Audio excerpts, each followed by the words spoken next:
ইয়ের পরে একটু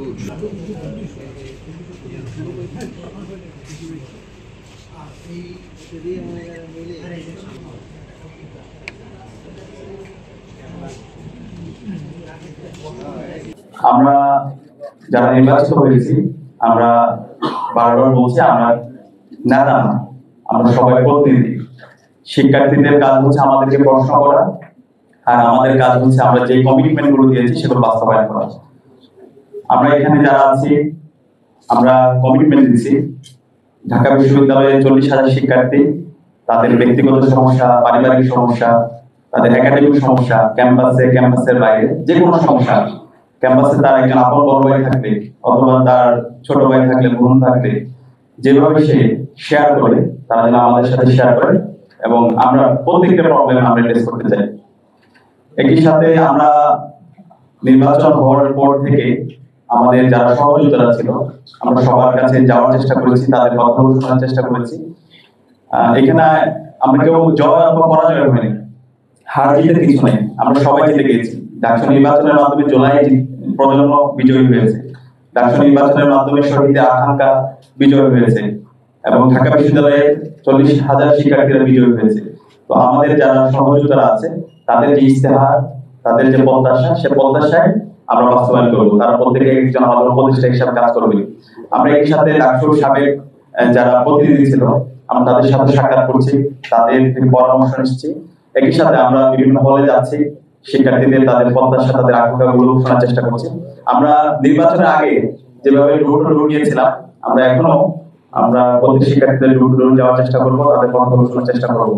আর আমাদের সম্পাদক যারা আছেন তারা ইতিমধ্যে এক্সিকিউটিভ প্ল্যান নিয়েছেন, বিস্তারিত পরিকল্পনাগুলো আমরা খুব দ্রুতই আপনাদেরকে জানিয়ে দেবো। আমরা এই মাসে কি কাজ করছি সেই পূর্ণাঙ্গ পরিকল্পনা আমরা আপনাদের সামনে হাজির করবো। তো সব মিলিয়ে আমরা সবার কাছে দোয়া চাই, সারা দেশের মানুষের কাছে দোয়া চাই, ঢাকা বিশ্ববিদ্যালয়ের শিক্ষার্থীদের কাছে দোয়া চাই। আমরা আশা করছি আমরা যে কমিটমেন্ট গুলো দিয়েছি প্রত্যেকের কমিটমেন্টে আমরা বাস্তবায়ন করবো ইনশাআল্লাহ, এবং এর মাধ্যমে জুলাইয়ের শহীদের আকাঙ্ক্ষা বাস্তবায়ন হবে, আমাদের শিক্ষার্থীদের যে প্রত্যাশা সেটা বাস্তবায়ন হবে। প্রতিনিধিদের প্রথম কার্যনির্বাহী সভা ছিল, কার্যনির্বাহী বডির প্রথম সভা। আপনারা জানেন ডাকসু নির্বাচন ফলাফল ঘোষণার পরে পরের দিন ইউনিভার্সিটি ক্লাস অফ ছিল, এরপরে তো শুক্রবার গেল, শনিবার গেল, আজকে প্রথম ওয়ার্কিং ডে। তো আজকেই আমরা প্রথম দিনেই আমাদের গঠনতান্ত্রিক নিয়ম অনুযায়ী পারস্পরিক পরিচিতি সভা এবং কার্যক্রম সূচনার যে জায়গা সেটি আমরা শুরু করেছি। এখানে আমাদের ডাকসুর যিনি সভাপতি, বিশ্ববিদ্যালয়ের সম্মানিত উপাচার্য, তিনি উপস্থিত ছিলেন, এবং ডাকসুর যিনি কোষাধ্যক্ষ যিনি ট্রেজারার, তিনি ওনার পরিবর্তে ভারপ্রাপ্ত একজন উপস্থিত হয়েছেন আজকে। আমাদের যেসব বিষয় নিয়ে আলোচনা হয়েছে আমি সংক্ষেপে ব্রিফ করছি। আজকের সভায় আমরা পারস্পরিক পরিচিত হয়েছি যারা নির্বাচিত হয়েছে তারা, এবং আমরা আলোচনা করেছি, সিদ্ধান্ত নিয়েছি আজকে থেকে আমরা শিক্ষার্থীদের প্রতিনিধি হয়ে যে মতেরই থাকি না কেন, যে দলের যে মতের যে চিন্তার পার্সোনাল যা থাকুক না কেন, আমরা সবকিছু পেছনে রেখে শিক্ষার্থীদের প্রতিনিধিত্ব করে শিক্ষার্থীদের ভয়েস গুলো রেজ করতে চাই, শিক্ষার্থীদের জন্য কাজ করতে চাই, সবার প্রতিনিধি হয়, সবাইকে ধারণ করে। সেই জায়গাটাতে আমরা একমত হয়েছি। আমরা একই সাথে সিদ্ধান্ত নিয়েছি আমরা শর্ট টাইমের মধ্যে এক্সিকিউটিভ প্ল্যান গুলো গ্রহণ করবো। প্রত্যেকটা বিভাগ এবং যারা নির্বাচিত প্রতিনিধি তাদের 12 মাসে কি কাজ হতে পারে, কোন উইকে কি কাজ হতে পারে, টোটাল প্ল্যানটা আমরা শর্ট টাইমের মধ্যে করে আমরা কাজে নেমে পড়বো ইনশাল্লাহ।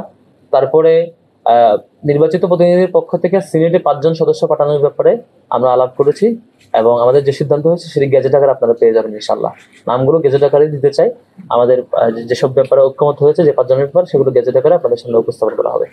তারপরে ট্রেজারার সংক্রান্ত বিষয় নিয়ে, যেহেতু আগে ডাকসু ছিল 2019 সালের পর ডাকসু নিয়মিত হয়নি, সেখানে আমাদের ডাকসুর ট্রেজারার কে হবেন সে ব্যাপারে আমরা সিদ্ধান্ত গ্রহণ করে সেটাও গেজেট আকারে আপনাদের সামনে উপস্থাপন করা হবে, সেটি নিয়ে আলোচনা হয়েছে। তারপরে আমাদের সামগ্রিক শিক্ষার্থীদের প্রতিনিধিত্ব করতে গিয়ে আমাদের কি বিষয় আমরা কিভাবে মাথায় রাখবো, কিছু মূলনীতি নিয়ে আলোচনা হয়েছে। এই টোটাল আজকের সবার মূল জায়গা। শুরুতে বিশ্ববিদ্যালয়ের যিনি ভিসি এবং ডাকসুর যিনি ডাকসুর যিনি সভাপতি, বিশ্ববিদ্যালয়ের ভিসি, তিনি আমাদেরকে ফুল দিয়ে ওয়েলকাম করেছেন এবং সবাইকে শুভেচ্ছা জানিয়েছেন। আমাদের পক্ষ থেকেও আমরা ওনাকে ফুল দিয়ে শুভেচ্ছা জানিয়েছি এবং ওয়েলকাম করেছি প্রোগ্রামের শুরুতে। এবং সর্বশেষ বিপির বক্তব্য এবং কোষাধ্যক্ষের যিনি ভারপ্রাপ্ত হিসেবে প্রতিনিধি ছিলেন ওনার বক্তব্য এবং একই সাথে ডাকসুর যিনি সভাপতি ইউনিভার্সিটির ভিসি ওনার বক্তৃতার মধ্য দিয়ে আমাদের সভাটি আজকে শেষ হয়েছে। এই ছিল আজকের প্রথম কার্যনির্বাহী সভার সামগ্রিক বিবরণ।